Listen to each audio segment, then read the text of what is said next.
Welcome to This Is Whole Life, a podcast from the Whole Life Church in Orlando, Florida. Join me, Ken Wetmore, lead pastor, and Melanie Bachman, our worship pastor, along with our communication team, Randy and Lucas.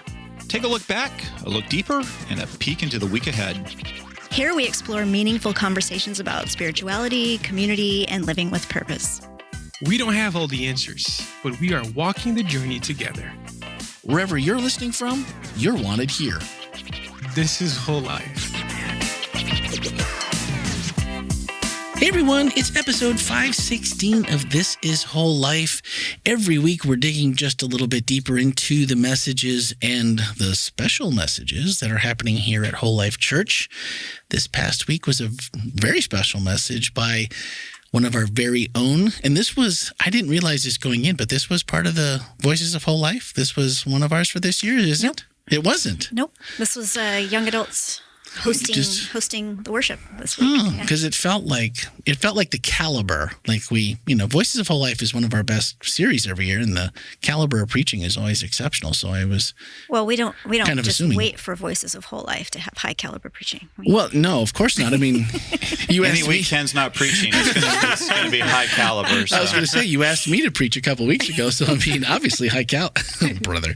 Anyway, I tried to say that with a straight face, and I couldn't. Anyway, guys, we are going to introduce you to our special guest in just a moment. But of course, the conversation here can only lack one thing. That's you.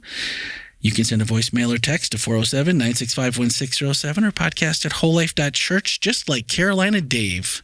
Because while he didn't send one this week, we've appreciated hearing his voice.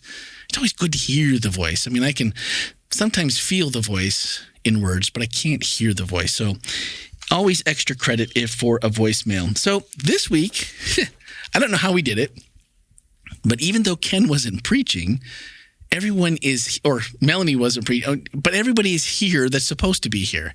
Ken to my right. I didn't even have to turn. Look at that. You didn't have to make a big turn just so that you were telling the truth. I know. Because you finally assumed your position at the head of the table. Yeah. Dad's at the front of the table. And next to Ken is Melanie Bachman, our worship pastor. On the other end is the other half of the comms team here, Lucas, and I'm Randy. And special guest, who wants to do the honors? Melanie? I would love to do the honors, but my French is not fantastic, so I'm gonna struggle through it. Nehemie Verdier? Yes. Oh, what? Okay. Yeah. All right. Good job, Melanie. I didn't want to make you look bad. I took French in high school, and that's the reason I didn't get a college prep degree. I didn't take it either because it was. I took it. I just didn't pass it. Well, taking it's half the battle, I think. No, it's not. Passing it's most of the battle. So, as I mentioned briefly before, this week in the Slack channel, I always want to shout out, big welcome to Joe, Scott, Keith, and Cliff, who have all recently joined the Slack channel. Nice job. Let's face it, we've been posting some gold over there. I mean, there was the Brazilian Randy running through the mountains on a motorcycle recently. There was Melanie and, dear sweet Sophie. I've just been going back to check the pics because, baby fever is upon us. I have more. Oh. Yeah, I was given the opportunity to see some amazing grandbaby pictures today. So, what's up, K-pop? Actually, video. Yeah, It was pretty great. Yeah? Yeah. So that just strengthened K-pop's resolve that this must come? Oh, you didn't even introduce I'm that. not going to. No, yeah, that's for you. You have to because you tell the story better than anybody else. Oh, no. I mean, Joe Mitsoris, you are the man, the myth, the legend. Yeah, obviously. Joe sends me a text message and says, duh. Everybody knows what your grandpa name needs to be. It's got to be K-pop. So K-pop it is, I think. Yeah. What do you think? K-pop, Demon Hunter, and Diaper Changer. No. Just K-pop. You're a pastor, so that technically K-pop. I think still fits, right? Just K-pop. Just K-pop. Wow, he's getting picky now. Grandpa Kenny had a nice ring to it, but it's hard to go against K-pop. Can't beat K-pop. I think so. So, Carolina Dave, let us know what you think about K-pop. And now that, I know you put your vote in last time. And so let us know what you think of K-pop. But I think that's pretty brilliant. So good job, Joe. Good job. Good job. All right. Well, Nehemie, let's get down to business. So tell me, in 4 words or less. No, I'm just totally kidding. Totally kidding. No, seriously. What is your philosophy of life and what is the meaning? Why do you exist? And No. Every year, when we have somebody, we have multiple guest speakers, and I'm always curious because, I know a couple weeks ago how we arrived at what I would speak on. So when they asked you to preach, did they give you a topic or did they let you pick? Oh, they let me pick. I volunteered to preach. Can you believe it? You volunteered? Yes. You weren't voluntold? Look at you. No. Whoa. Love that That's enthusiasm. awesome. Now that's even more bonus points. Right? Right? Yeah. So you're not voluntold, you volunteer, and it was bring whatever message you have? Yes. It was my own topic. So Hannah was your idea. Yeah. And so why Hannah? I think for me in the season that I'm in, my walk with God, I find that the Lord is just comforting me. Mm. And so I just, I was in prayer asking the Lord, what story, either New or Old Testament. And I was drawn to Hannah. And I think because I'm at the hospital and I work with people who are always pouring out their heart to God or to their creator, I felt more drawn to Hannah. And I think for me as well, for the past couple of weeks, especially the past 4 months, every day or every week, I'm like crying unto the Lord. So I think it was just fitting for this season in my life. Wow. Hannah's a kind of a cool story that I don't feel like we get to very often. And that in the irony of Eli accusing her of being drunk and then having, I won't word it nearly as well as you did about, really the problems with his own family and his own son. And yet here he is totally misreading the situation. And it made me think like, wow, you could really put yourself in that position so easy and feel like that. It's happened to all of us, but to feel that, and then for her, and maybe this is something you could expound on a little bit. How did she handle herself so gracefully? And it seems like she gave a really nice answer right off the cuff. Because I know that usually the things that immediately come to mind aren't always the nicest when you've been, talked to in an inappropriate manner, or you've been like yourself has been challenged, by somebody else who clearly doesn't know the situation. Maybe that's the best part about the whole story. Mm-hmm. How did that resonate with you when you were thinking about the message and putting that together with how she responded? Yeah, I think Hannah's name, I can't remember for sure, don't quote me. I think her name meaning has to do with grace or something along the line of it. So I thought it was fascinating for her to not only respond with grace, but she was in the presence of God as well. And I think for her, responding to him, he was just, I think for us, the people in our lives, sometimes they're doing things that we don't agree with, but I think at times it's easier to call out people who are not in our lives because it's like we're not connected to them. It's easier to do so. So I think that's what it was with Eli and Hannah. And for Hannah, I think because she was more focused on what was happening to her, that she wasn't fazed by him. She was in the presence of God and pouring out her heart. And she knew the truth. She knew that she was not drunk. And I think sometimes when we know the truth, you just walk in that. So that's what it is. Well, that really says something about where she probably was then emotionally. If you're that far in the silence, in the, I don't have answers, maybe I don't feel God, maybe I don't see him around me working in what I'm praying for, that you could take that in such stride where it's like, that's just water rolling down my back. It's not a problem. That really puts her suffering in maybe a different light than already seems pretty heavy, considering being barren as a woman in that time, right? And you said that, did I miss it, or was and I was going to go back and read it, and I had a mark here, and I did not go to do that. Did it say that you, and I think you said God closed her womb? Is that what it says? Mm-hmm. What? I mean, those are one of the questions. I mean, you can't answer because who knows why, but that would definitely have been seen as like some kind of an affliction on her part, right? At that time, would it, like, she would have been, I mean, obviously, was it Panana? Yes. I mean, they certainly took opportunity to ridicule and be mean and put down and just subject to all kinds of just nastiness. Would that come from a place where they thought that she was like a sinner in that time? Is that what, I mean, is that part of the... Well, I think culturally there was kind of some shame attached to barrenness, but there was also about status as well, because your children were your legacy, your children were your children and grandchildren and so on were your eternal life, and they were also your protection and your providers. So not having a child in that day and age was a pretty sad thing. Not just because, maybe a woman wants to be a mother, but also because it affects her whole entire life. And I think, in the text it says God closed her womb. And I don't think there was a lot of information back then about how, how reproduction takes place and what all the different factors are that can make fertility an issue. So I think they interpreted it through the same lens that they interpret, whether or not it rained, or whether or not the crops, harvested, or whether or not, locusts came, or whatever. They interpreted it through a divine lens. So I think it was when she couldn't have children, when someone couldn't have children, I think that's the way that they understood it, that God closed the womb. And it's also kind of weird. Who was the first to be, was she the first or the second wife?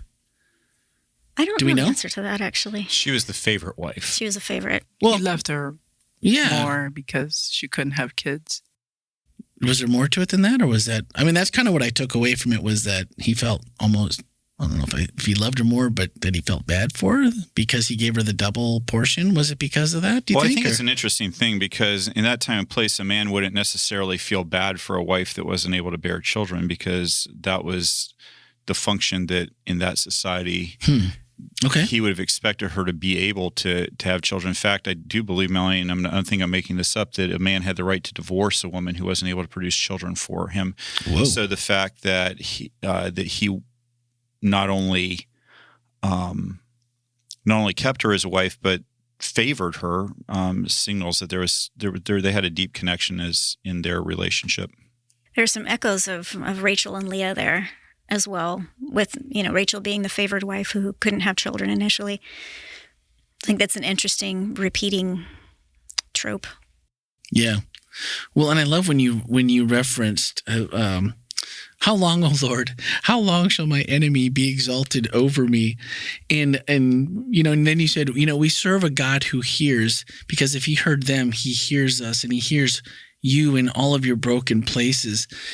And I thought, wow, that's, with what we've been talking about lately, with maybe someone who's just been kind of hanging out where Hannah was, or maybe not even that deep, but it always feels like that, seemingly no matter how deep it is, it always seems desolate and cold. And that's a nice reminder when you think about, when you said that, I was like, man, that feels really good, even if I'm not in a place right now where that's the case, to be reminded that God is listening, he knows, he hears. And you said you've kind of been going through that phase right now yourself a little bit over the last couple months. How does that realization that, others before us have cried out, and we get to eventually see the outcome of their strife and all of that they go through, and they're crying out to God, and to eventually see that and come to that conclusion that he's a God who hears. Have you heard God lately, or how do you hear God? Through my prayer time, through journaling, through studying the Word and others, through worship music. Yeah. I like that Just one. a mixture of everything, to be honest with you. Yeah. How about journaling? That's always, if someone says journaling, I always have to just follow up and ask, because it's something that seems like, everyone should have a good pen or a pencil that feels good in their hand. And I know my good friend Herdley was always like, everyone must have a moleskin. If you don't have a moleskin, are you even alive? Because this is where we keep ideas. This is where we talk to God. This is where we journal. And I probably have 2 or 3 books somewhere sitting in a box. Empty or full? First 3 pages. I have those too. Ken is. My New Year's resolution is ... I was going to say blank page. Ken jumped way ahead of the curve with 3 pages. I have gone through the highs and lows of journaling, and I mean, I will tell people who come into my office that they should journal, and I will freely admit I don't really follow what I preach, but I'm told it's really good for you. Yeah. Would you agree with that? Oh, yeah. I think for me, I shared with Melanie how my mind gets crazy at times, and until I write it down, there's no peace.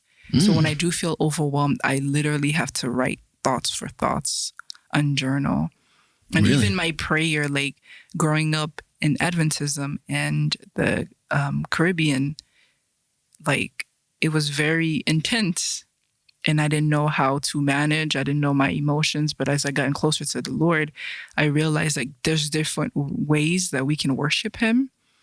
For some people, you get on your knees and you pray and you spend 30 minutes in prayer. And for me, it's while I'm walking my dog and I'm talking to Him and I'm listening to worship music. And so journaling for me is what's really important. That's where I hear from God and I put my thoughts down. And so it's been really helpful. So let me ask you a question, and this is a real question. It's going to sound a little maybe like it's not, but it seriously is. Okay. So I think one of the things that keeps me back from journaling is I don't want people reading what I write. Yeah. Is that something you worry about, or are you just like, whatever, people will read what they'll read, and if they pick it up and they shouldn't be reading it, so be it. And if I'm gone later on and they read these things, then whatever. Are you ever careful about what you write, because you're like, I just don't? No, I write it all down. Oh yeah. Okay. Yeah. And I'm like, if it's, if they find it, they'll get a piece of my heart. I don't know. And I think the first pages of my journal, I write my name, like, please do not open past this page. If you find it, call me. But I try to just let it out, and I try to keep it safe. But I've never lost a journal or any of that. But if I do, it's just like, well, they'll get a piece of my heart and my story, and hopefully the Holy Spirit, they'll see Jesus in there. So hopefully they'll encounter Him through my journal. Yeah. So maybe dumb question, but you enjoy it? Oh, I love journaling. Like you sit down and you put pen to paper or pencil to paper and you're like, yes. Yeah. 20, 30, 45 minutes or go by and you're like, oh, wow, I had no idea. Oh, yeah. I journal at the park in the morning for devotional. So you'll take it with you? Yeah, I take it with me, especially with like even prayer. Some people get on their knees this way. I don't do that a whole lot. Okay. More so, I guess my journal is my knee, and I kind of write my prayers and my thoughts, and it's like everything to me. Do you go back and read them later? Oh yeah, especially when I'm going through hard times, and then I have a journal with like answered prayers. What I do when I'm having a hard time, I'm like, okay, this is how the Lord came through for me. It's gonna be okay. Don't worry. I know it's overwhelming, but just read through these. Wow, maybe if nothing else. I mean, everyone likes to remember when God came through for them, or anyone comes through for them, for that matter. So maybe the journaling could start with, here's an answered prayer journal. And that might at least be something that, like you said, when you get to those places where you're crying out to God, something good to go back and reflect on. I love that you can go back and read it without judgment on yourself. That's something I have I have a hard time doing, is not judging myself for, if I go read something that I've written in the past. I think, oh, why did I think that way? Or why was I processing that way? Or that was, a really underdeveloped way of thinking about that. So I admire that you can go back and give yourself grace and find your development in your writing. Oh yeah. And then if I'm ever overwhelmed, around you guys, just like, Nehemie, did you journal this week? And if it's a no, you're like, okay, this is why. You need some time with your journal. And so, yeah. Do we need to leave you for 30 minutes to go and catch up? That's okay. That's good. No, I think that's a good point though, Melanie, because often we'll talk about during conversations like this about how maybe our worst enemy is ourselves and our own negative self-speak, when it's like, okay, well, this is retribution from God because, well, you know what you did a couple of weeks ago that you said you were sorry, but did you really mean it? And you can take any situation and you can just keep chipping away at any progress or anything positive you did. And you can end up with this bag of garbage again where you're like, man, I really stink as a human being. This is bad. So maybe that part is having good self-speak. Mm-hmm. I think that might be a gift. Is that something that you have? Good self-speak to yourself? Like you? Oh yeah, I try to with therapy as well. But like whenever I'm going through something, growing up, I was confidence wasn't super big. I was always hard on myself, and so I always have to. Hey, Nehemie, it's okay. You've got this. It's okay for you to feel this way. Let's give it to the Lord. And so I always have to. So what was that process? What was the change where you went from from judging yourself and doing judgmental internal talk to your positive internal talk? I'd have to credit that to CPE, my training to becoming a chaplain. Just a lot of internal work, my theology, my belief, my upbringing, my hurts, my trauma, and just really like looking at them and just say, hey, this was what it was, but we can do better, and it wasn't your fault or whatever. You can, be better. And so CPE did an amazing job at just helping me to get to know myself and to be better for the Lord and through the Holy Spirit. But I'm constantly learning more about myself. But, how long has it been since you went through that training? I did my first unit spring of 2020, just right when COVID hit. Wow. Then I went to seminary 2020 to 23, and I came back for residency 23 to 24. Okay. So for you, that CPE, was that even more, so people talk about their time going to the seminary and CPE. Were they a nice balance for each other? Did you find like one that kind of helped you more than the other when it came to your personal walk with God, or were they both just had different things that they played? The CPA and CPE stands for Clinical Pastoral Education, right? So between that and what you did at the seminary, which one? How did they stack? What were the differences? I think there may be people who are listening that'd be curious about that. Yeah, I think for me, going to seminary was very an eye-opening. I grew up at home. I'm the first child out of 5. So I was kind of like a mother figure to my siblings and always like a parent, right? I didn't ask for that, but that's just how it was. And so going away to seminary was very much like getting to know Nehemie. Who is Nehemie? Who is God to Nehemie? Like, how do I make friends and remain in friends and have fun without my siblings or my parents?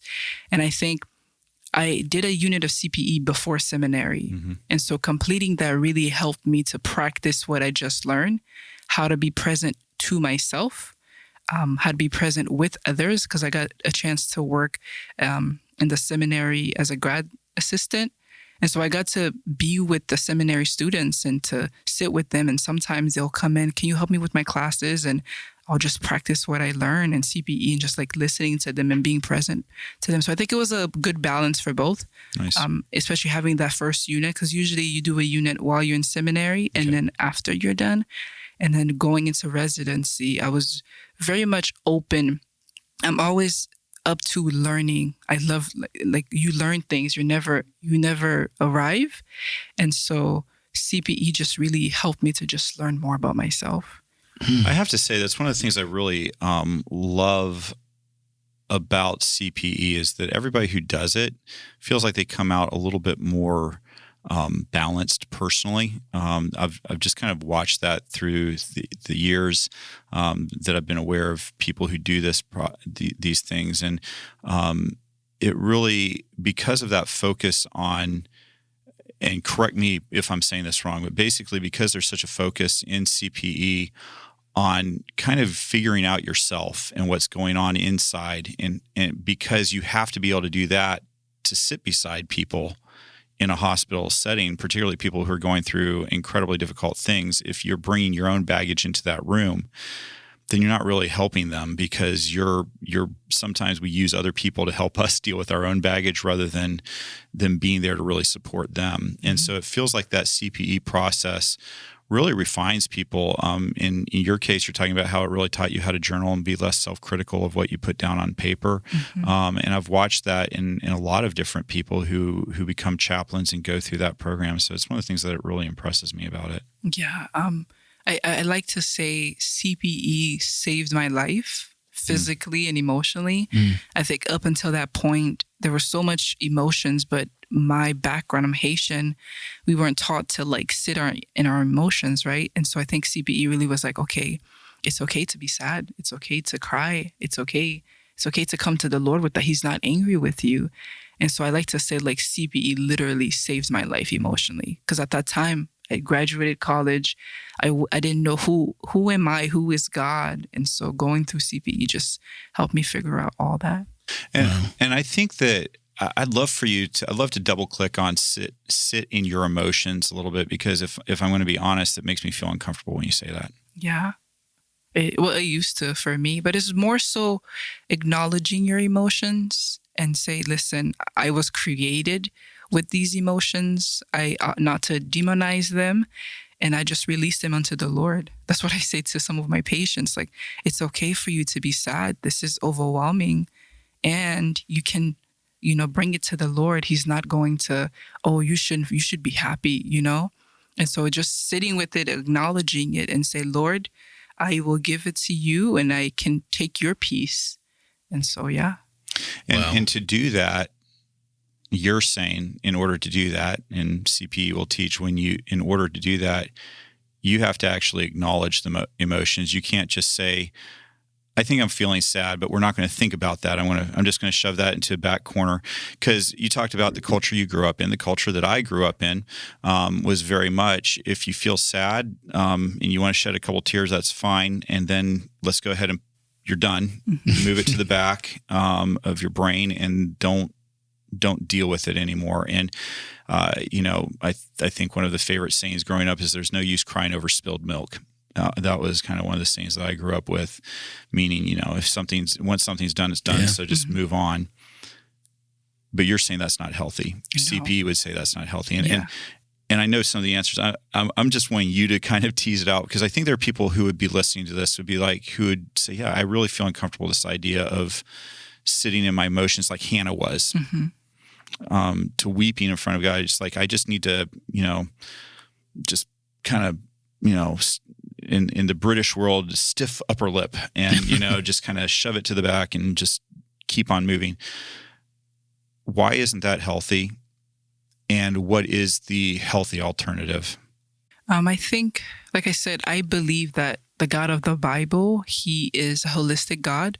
So he not only cares about us spiritually in that he saved us through Jesus, but also emotionally and physically. And so with our emotions, for me growing up, it was more so like, you're a child. You don't have bills to pay. Why are you crying? You should be okay.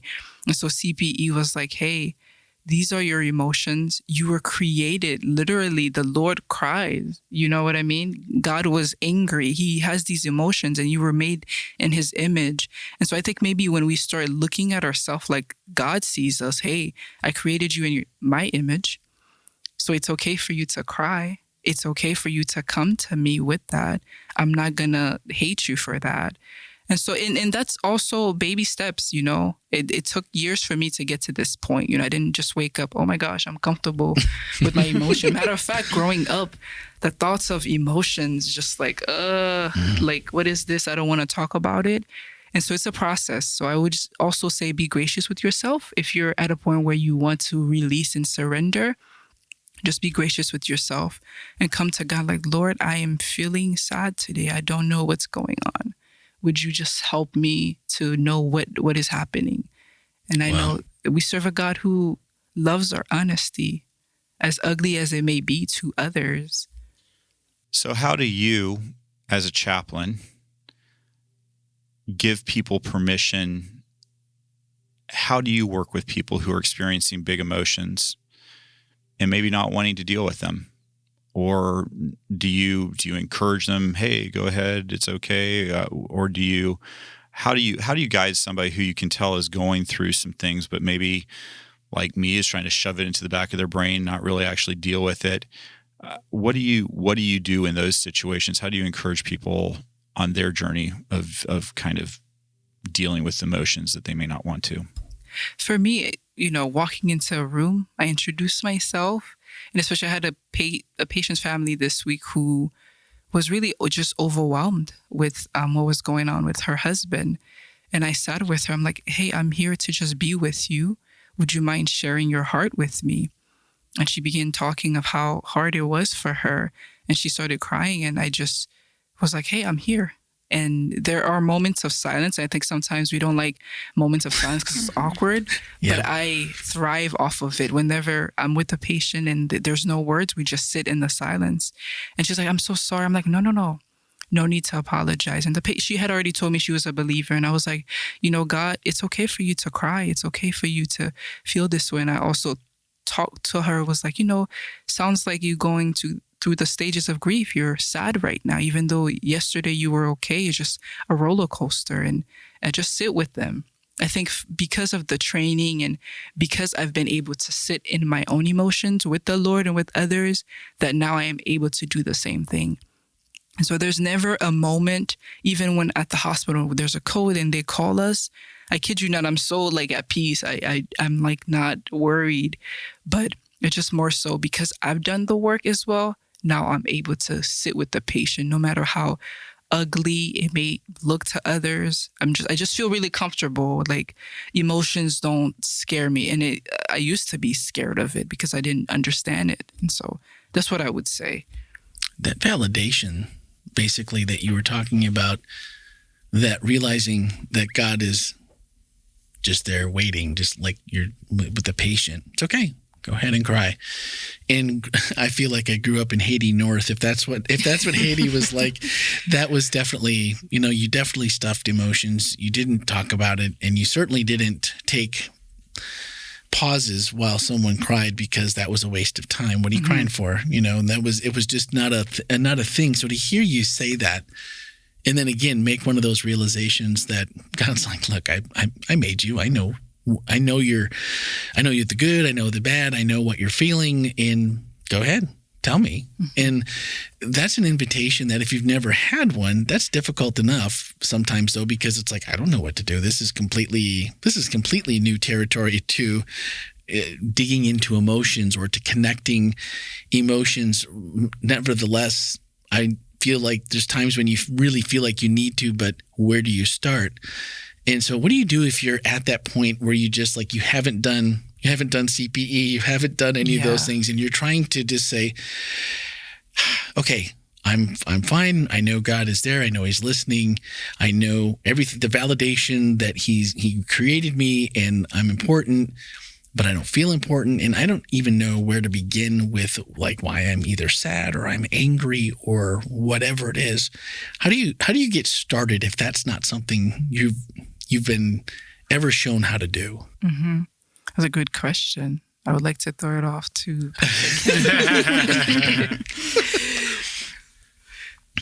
or Melanie. Say the question one more time. It just growing up, we weren't given the opportunity, at least in our family. It was, shut up, or I'll give you something to cry about, right? It was just you did something wrong, or you were punished, or something happened that you couldn't process. I remember when my great grandfather died. I'd only met him a couple times, but he was this really unique individual, and I think I was maybe 7, 8. And I remember we were at my grandma's house after the funeral. And I remember my brother would you just shut up already and go to bed? He was on the top bunk. And Rob, if you're listening, it's okay. I would have done the same thing. I'm sure of it. But not knowing the full extent of why I was upset. I mean, I knew why, but I didn't understand the feelings behind it. And even now there's things that come and you just aren't sure again, like, why is this happening? What am I really, what's the root cause? If you've never been taught how to process anything like that, where it's just like, no, stuff it, forget it. We've grieved, we're moving on, there's things to do. How do you help someone who really doesn't know, like, where to start?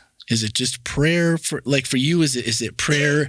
Is it just that awkward time where I'm just going to sit and be quiet? What would you tell someone that just doesn't know what to do to start?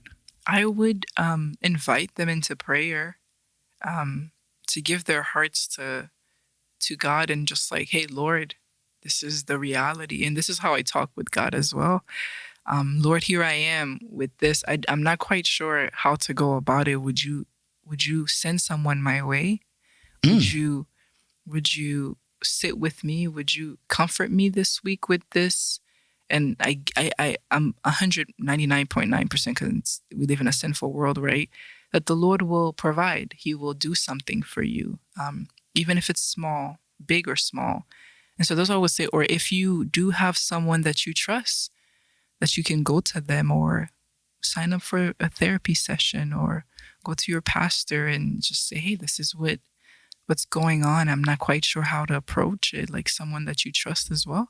So like for me, when I was going through my process, I was seeking the Lord, and a youth pastor at our church and just different individuals to guide me along. And that was through prayer, or like, Lord, I something is happening. I don't understand. I just need your help and your support. Would you just make a way? And I'm pretty sure he will make a way. Yeah. I'll go ahead and add on to that a little bit. And I really appreciate what you're saying, Nehemie, because I think that for a lot of us, we don't know what to do when somebody's in that situation, and we start trying to project ourselves onto it. Well, this is what's worked for me, and this is, and nobody is you. You are you. And so what worked for you may or may not work for another person. And so that part of just being present is a possibility, I think, and just listening and being available and not shutting people down and not making it an uncomfortable space for them, but just being there to hold their hand, put your hand on a shoulder, and just be present and listen and care. For a lot of people, it's surprisingly cathartic just to be able to word salad and to word vomit onto people, in a room, because how many places on this earth can you feel safe in just saying whatever's on your heart and feel like it's not going to hurt you in some way? And so I think that's one of the gifts of chaplaincy, of good pastoral work, is to be able to be present and not be judgmental of what comes out of somebody's mouth, but rather be there for them and care about them. The other thing that I have to do, and a lot of people don't have the opportunity to do CPE. It is something you can look into if it's something you're interested in, by the way. But if you don't have that opportunity, another opportunity besides going and seeing a pastor is something else that she mentioned, which is seeing a counselor. Counselors are very good at helping those of us who may not be going to CPE, not going to be a chaplain, but you want to do some of that personal work. And what I would also really encourage people to understand is that as you're doing that personal work, it's like an onion. There's layers and layers and layers. And every time you think you finally I finally got myself figured out, you find there's another layer there. And I just saw my counselor yesterday, actually. I see a counselor at least once a month, whether I think I need to or not. And it's amazing how every time I'll show up and I'll think I've really got nothing to talk about. And 50 minutes later, I leave with sniffling and then whatever else. But yesterday he said something to me that really impacted me. He said, Ken,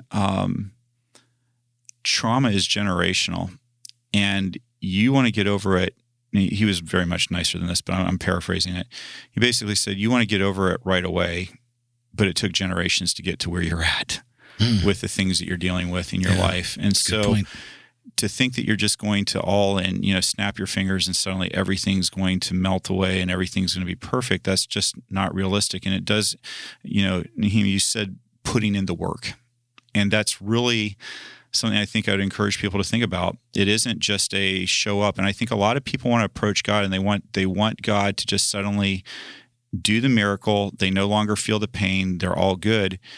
and you miss out. If that happens, sometimes you miss out on the journey of it that is more important than getting rid of the pain. It's the understanding of why you got to this place and how things are.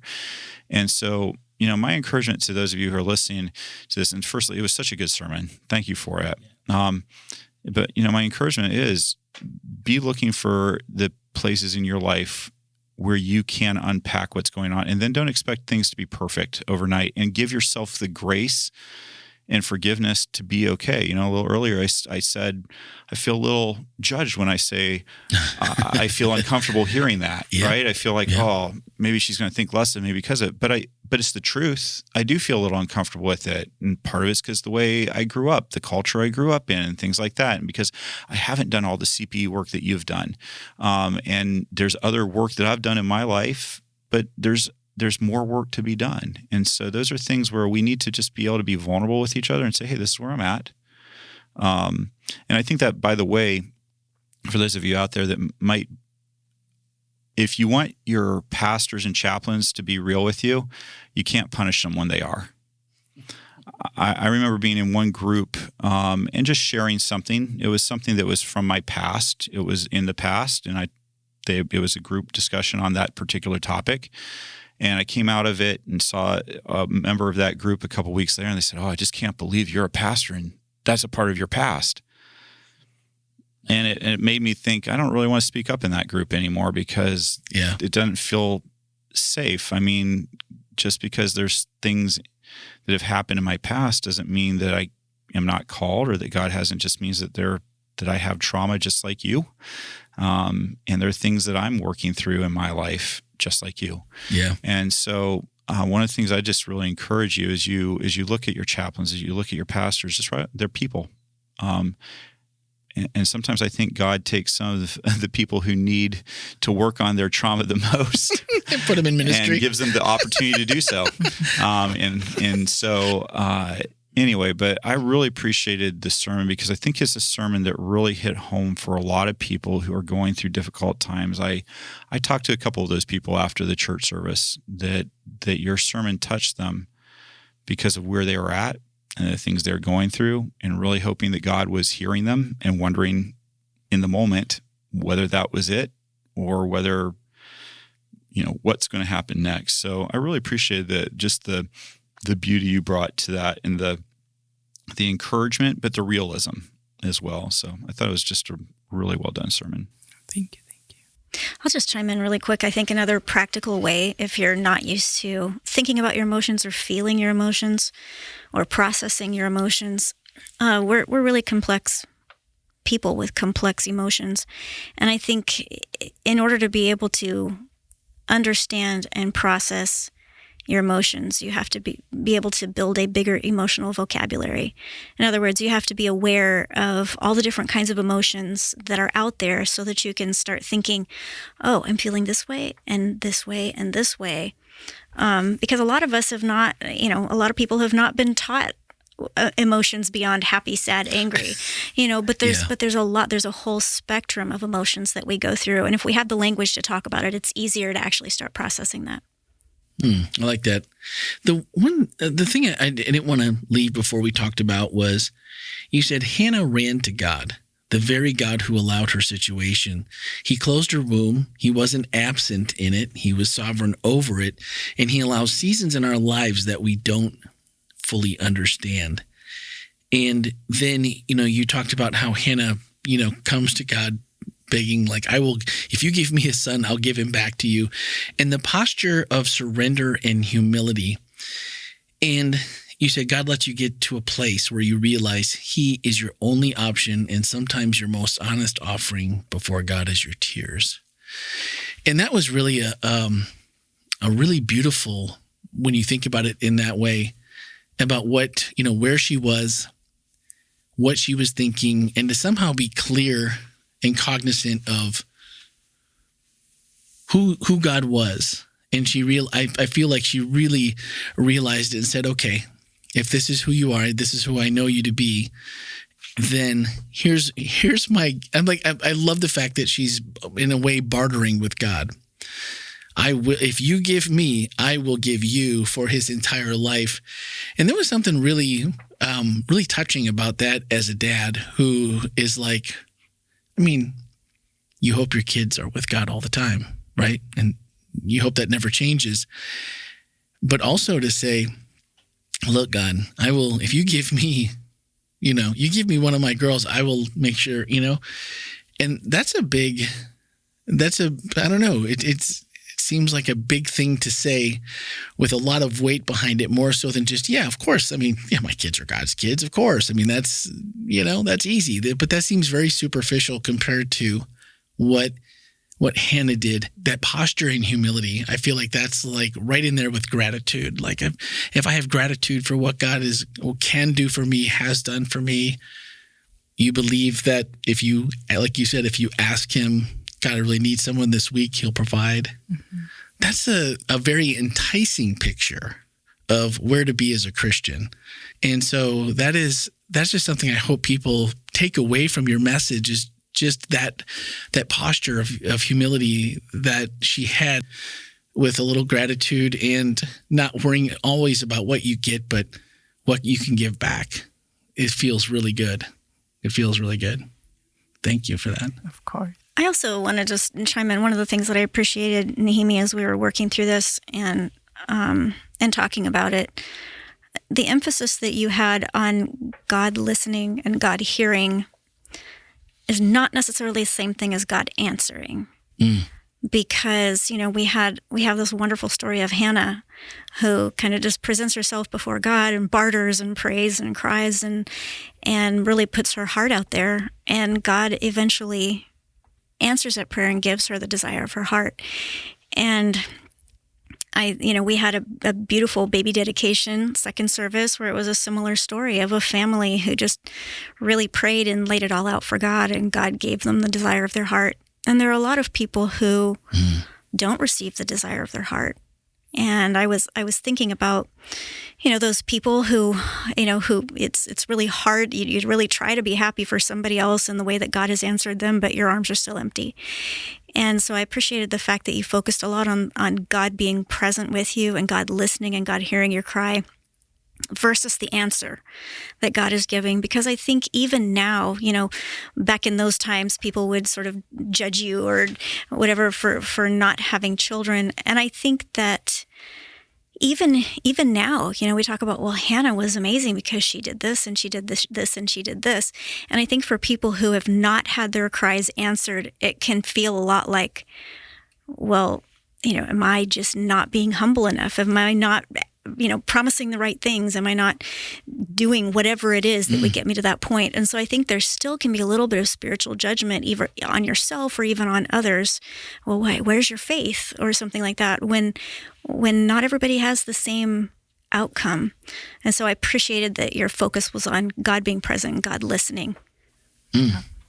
Lucas, did we have any questions? Yes, I got one here. It's actually related to what Melanie was just saying. I love the message today. It is very timely for me.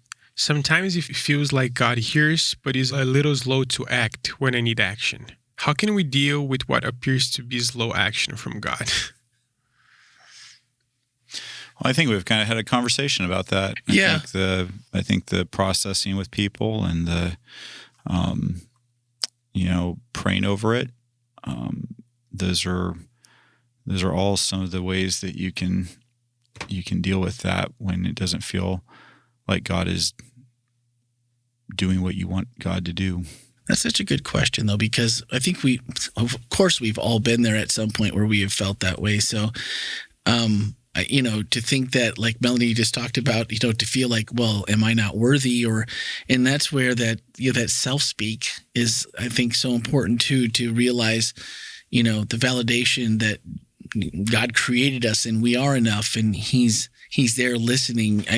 That was one of my favorite parts, that He hears you, and He's always, He heard Hannah, He hears us now. It's the same thing. But to Melanie's point, the outcome isn't always guaranteed, and if it's not, what does that mean for us? And maybe that's really where we ask God to come and sit with us, like you said, like, I don't understand this because I've seen X, Y, and Z. I know that you can. And that's sometimes maybe the hardest place to be in, is that, seeing what everybody else or how other outcomes came about other than yours. Yeah. I think for me, I love to pray. I'm always praying 24/7. And what I've learned thus far in my 30 years of living, or however long I've been following Jesus, is that prayer for me, as I define it, is inviting God in the moments. Okay. Right? It's not necessarily, God, I want this, I want this, I want this, but God, I'm inviting you in this tough moment. Would you just sit with me? And sometimes people go to God, I want this, I want that. I think I've come to a point in my life where if I do come to God for something, and I in humility, I'm like, Lord, you're sovereign over this. You're outside of time. You know what's best for me. Whatever the answer is, let your will be done. And so sometimes with prayer, we're more like, God, I want this, I want this. But for me, in my walk with the Lord, I want to be in your presence. I want to see your face. And I just want to be with you and be in your will. Because what I want for myself won't get me too far. But I know whatever, if it's a yes, if it's a no, it's a maybe, it's a wait, whatever you have for me. I mean, it'll be tough, whatever the answer is. But I know for a fact that whatever God has for me, whatever it is that we're praying for God about, whatever his will is, it's the best. It might not feel like it, but it's the best. That's bold. Yeah. I mean, just to invite God to kind of come and do as you want. Yeah, even with my patient, I'm in the room, I'm talking to them. I'm like, Holy Spirit, I invite you in this moment. How do I approach this? How do I speak or not speak with this patient? And so that's how I've come to be with the Lord, even when I'm with others. I'm like, Lord, even being here with you guys and the questions and what you're saying, I'm in my head praying like, Lord, what do I say? And so it's just like inviting God in the moments. That's what I've come to term, like my definition of prayer, just inviting God in the moments. Kind of like preparing for the message when you feel like, man, I'm going to be talking to a lot of people. A lot of people are going to see this, and you're essentially, you're kind of speaking for God, or at least your version of your relationship with God and who you believe him to be. Yeah. And that's a real thing, because, a lot of people may just take that as that's who God is. And there might be some that disagree, but I mean, that's a kind of a big thing for me to think that someone might look at God the way I look at them and go, yeah, I think he's right. And you go, oh boy, I think I'm right. This might be a problem. It's if you feel the weight of it. Yeah. Well, as we end up with every podcast, first off, thank you, because we know that, and I know this was just a couple of weeks ago, two sermons is a big deal back to back. It takes a lot out of you. And so not only when we ask you to preach, we make you preach twice, and then we make you come on the podcast and answer more questions and be part of it. But thank you for bringing your perspective, because it really, I always say that, like the Voices of Whole Life, where we get new people, it's not because we don't love to listen to Ken. It's also because we get to meet new people and we hear those perspectives. And someone today gets to hear your perspective and your journaling and your prayer and the way you look at God, and they're going to go, yeah, that's maybe that's what I'm missing, because I've never thought of that before. So thank you for being willing to not only come and preach and do the podcast, but share your heart. It was really meaningful. Thank you. Thank you so much for having me. Okay, so Ken, that must mean you're up this week. You would think that. Or you're in Europe. No, I am not in Europe. I will be in the Caribbean. Well, close. Yeah, not really. No. Yeah, no. This week I will be going on vacation, so Yay. I am looking forward to that. Another chance to recharge and spend some time with Rochelle. So the two of us are. So that means Lucas is Friday. preaching. No. So one of our amazing church members, Herdley, is going to be preaching this Sabbath. Nice. Herdley is a clinical psychologist, and she is going to be ushering us into Mental Health Awareness Month in May. Oh, so okay. Melanie, I think you've read the sermon that she's prepared, and do you want to give any details or anything more? I have read it. She's so wise and insightful. I think that you're going to get a lot out of this week's message, so don't miss it. But yeah, she definitely is bringing her wisdom to the pulpit and talking about how mental health is part of a holistic whole life. So are we going to get a chance to talk with her on the podcast next week? Do you know? We are. We Yes, we are. Man, you guys are I'm not so going to lucky. be here for that. That's disappointing. Well, That's okay. We'll put a cutout we'll of call you in you. your Yeah. chair. I think it's I'll be $59. watching to see whether that's on Slack or not. $59.99, I think, is the Wi-Fi for the afternoon on the ship, isn't it? So Yeah, something like. This is actually one of the reasons why I like cruises, because I'm cheap and I'm not going to pay for the Wi-Fi. So now I have a good excuse when I can't be contacted. That's so. perfect. We'll give You him a should- satellite phone. yeah. What'd you say? A satellite phone? Yeah. There you go. Hush your mouth. If a dove arrives with something taped to its foot, then I'm in the ark and I'm doing all right. You know what the note's going to say? Send sunscreen. Ken is done on this side. So we have Herdley this week coming up, and then after that I will be preaching a sermon. We're starting a series called Don't Forget. We're going to be talking about the importance of remembering, and that's one of the things that actually in today's discussion I thought was kind of a nice segue into what I'll be talking about, because there's a tendency sometimes to want to forget the bad things in our life, and that's not always healthy. It's good to be able to put them to rest. It's be able to process through them, but to not process them and just simply try to forget it can be extremely damaging, actually. And so we're going to talk about a lot of different things that we shouldn't forget. The first one is going to be don't forget the people who raised you. And so we're going to talk about our family of origin. It's going to be Mother's Day weekend, so it'll probably nice. be a good time to be talking about that. And we're going to talk about the fact that Jesus had a good mother, but not a perfect mother. And so we're going to talk about maybe having a little self-forgiveness for those of us who are parents and who aren't perfect. That would be all of us. And we're also going to talk about, as children, how to process through what sometimes can be very difficult childhoods from the people who raised us. And how do we process through that? How do we sort through it? So we'll be talking about that. And I think that'll be a good one. And then after that, we have Adventure Sabbath. So yay, Adventures are going to be doing a lot of the program that Sabbath. And then we continue, and that'll also, they're going to continue the theme of don't forget. And they're going to be talking about don't forget the people who mentored you. Man, don't miss summer at Whole Life.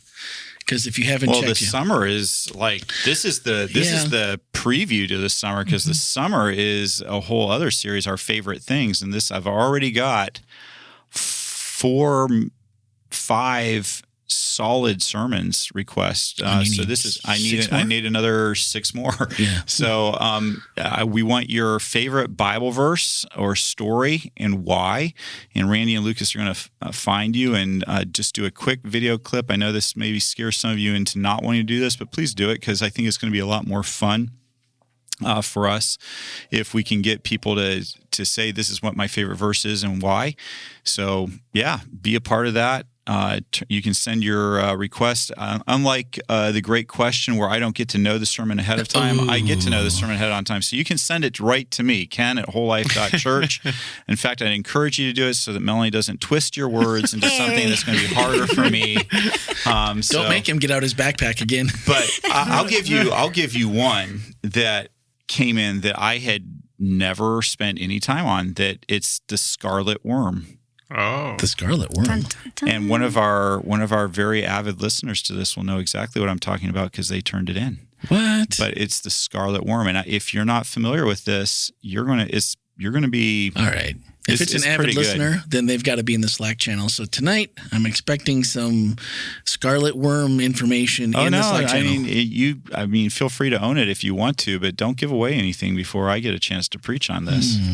This is good stuff. I'm really excited about. I'm excited about all of them, but this one was a fun one, because I had not spent any time on this particular.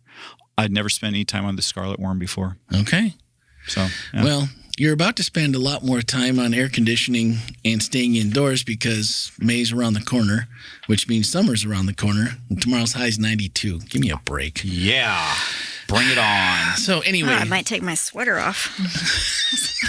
She might. She's not committed. I don't know. She's not committed. That's not how that works in hot climates. Is that they crank the AC to about 60 degrees, and you go outside and you hit the 92, and that 30 degree swing is a real. It's a real between those two. Parka indoors. Yeah. Do I get to talk for a minute about a significant change that's coming to?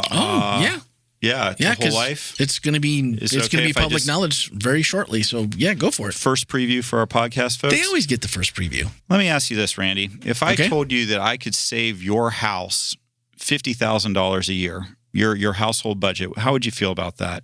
Yeah, I'd be ecstatic. I'd be in the black. Okay. Nehemie, what if I told you that I could save you $50,000 a year on your home budget, your personal budget? How would you feel about that? I'd be rich. You'd be rich. What would you be willing? Would you be willing to do about 20 to 30 minutes of work to make that happen? Yeah. Okay. Oh. So she's down. She's ready. So here's the thing. We have discovered that by changing to a different online giving platform or provider for here at the church, that we can save the church $50,000 a year out of our budget, which is a significant amount of money. But what it does mean is that there is, I don't want to try to act like there is going to be a little bit of inconvenience for you who give to us regularly. We want to say we're sorry and we're grateful. Because that change, if you will just take probably 10 or 15 minutes, it means you're just going to have to reset up the way that you give. So if you're like me and you have a bank that you just kind of auto draft out of, or you go in there every month and you have your bank stuff saved, you're going to have to re-enter that. And so like I said, that'll take you probably about 10 or 15 minutes, but that 10 or 15 minutes is going to save the church about $50,000 a year.